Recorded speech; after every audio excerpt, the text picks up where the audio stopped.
I need to know the authority that he is relying upon in terms of active duty Marines being deployed to California neighborhoods. Senator, so you'll follow up with me? Yes, Senator, but there's plenty of precedent of active duty troops being used to support law enforcement. Historical precedent.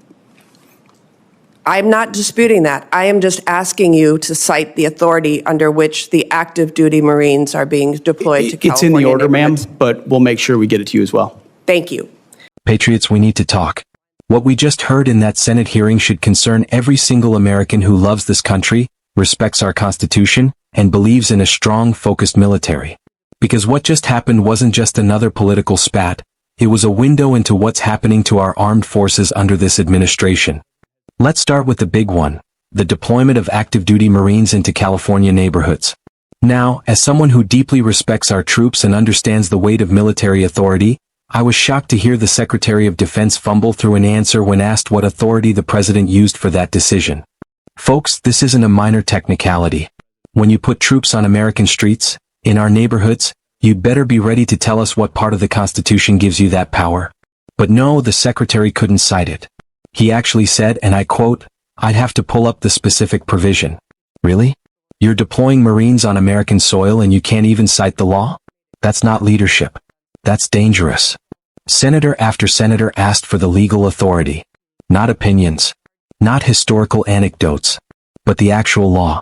Because we don't rule by feelings in this country. We rule by the Constitution. And that document is pretty darn clear about when and how the military can be used domestically. It's called Posse Comitatus, people. Look it up. Now let's talk about our military budget, or should I say the lack of one.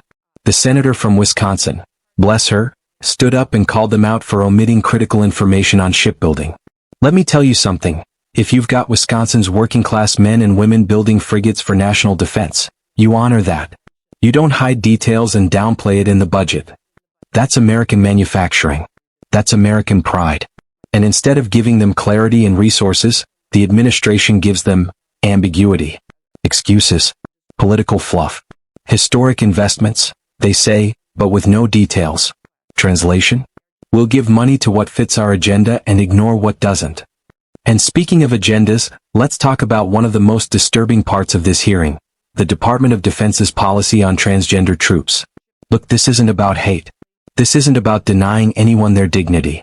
It's about readiness, cohesion, discipline. On a couple of lines of questioning, just specifically, Mr. Secretary, what is the authority that the administration is using to deploy